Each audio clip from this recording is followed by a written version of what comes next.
The Kilmarnock boss just sent a message about Celtic's performances, and you need to hear what he said. Jose Mourinho to Celtic. There's a huge update on the manager hunt. Iheanacho's back in training with promising news. O'Neill has given his honest review of Julian Araujo, and Oxlade-Chamberlain has a cheeky warning for Andy Robertson after that dream debut goal. It's been another massive 24 hours, but first make sure you like this video and subscribe to the channel for more Celtic content. Celtic's early kick-off trip to Rugby Park on Sunday promises to be a cracker. With Rangers and Hearts facing each other this weekend, the boys have a genuine opportunity to shift the landscape of the title race. Just 1 point behind Rangers and 6 off Hearts, with a game in hand over both, Martin O'Neill's side no victory in Ayrshire could prove absolutely pivotal. Standing in their way is new Kilmarnock manager Neil McCann. The former Ibrox winger, who spent time there last season in an interim coaching role under Barry Ferguson, has made no secret of the scale of the task. He also understands what a win over Celtic would mean for his former clubs in Glasgow and Edinburgh. Speaking ahead of the clash, McCann was candid in his assessment of the Hoops. Here's what he told Sky Sports. It's going to be an enormous challenge that doesn't come any bigger when Celtic are coming to play, so we need to be mindful of the challenge ahead. I think Martin's got them winning games of football, whether or not they have been in sparkling form. I know there's been a lot said about the performances. They haven't been top class, but they know how to win games. And this is a huge game for us. It's a fair observation. Celtic haven't been at their best most of the season. The fluency supporters crave has flickered rather than burned brightly, yet the results keep coming. O'Neill has steadied the ship, grinding out victories when rhythm and sparkle have been missing. That resilience is what keeps them firmly in the hunt. Sunday offers a classic pressure scenario.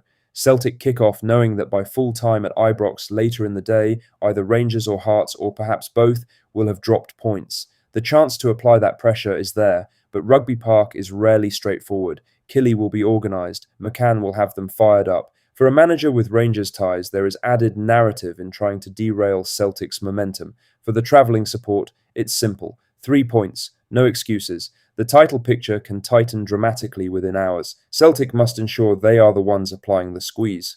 Now for the main story, as Celtic have no plans to make Jose Mourinho their next permanent manager as they seek a long-term replacement for interim boss Martin O'Neill.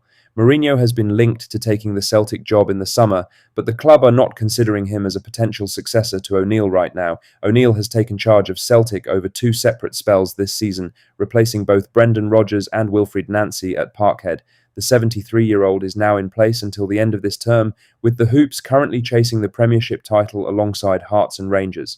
Numerous candidates have been linked to the upcoming vacant Celtic job, but Football Insider has revealed that Mourinho will not be on his way to Parkhead anytime soon.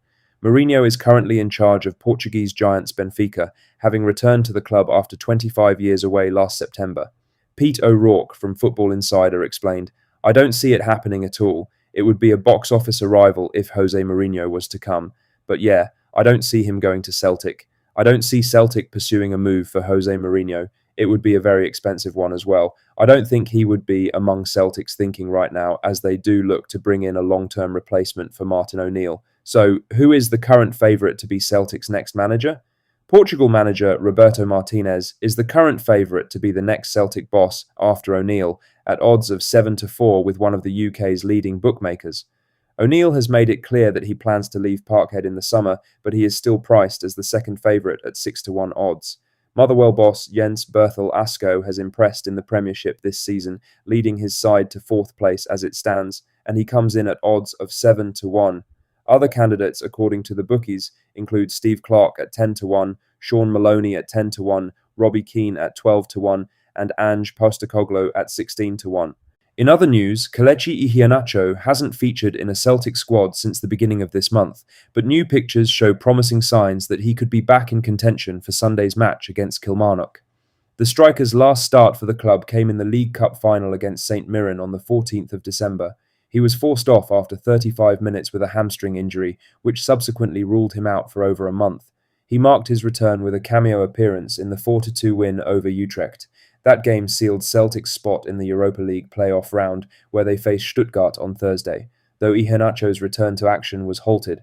After Utrecht, he came off the bench in the closing stages against Falkirk 3 days later. He then didn't feature in the squad for the wins over Dundee and Livingston, leaving many to question why. However, new training pictures posted by Celtic show the 29-year-old back in the mix with his teammates. He's featured just 12 times so far this season, scoring 3 and assisting 1. Few expected him to set the league alight, given his arrival as a free agent the day after the summer transfer window closed. It's good to see another option back fit, but he finds himself further down the pecking order behind new arrivals Tomas Kvankara and Junior Adamu. With the games coming thick and fast, he could see himself back on the pitch sooner rather than later. Failed to contribute, however, and his game time could remain limited. Martin O'Neill's side head to Ayrshire on Sunday, with the game against Kilmarnock kicking off at 2 p.m, live on Sky Sports. Iheanacho has fond memories of Rugby Park, as it's the stadium where he netted a 96th-minute winner on his Hoops debut. That seems a lifetime ago.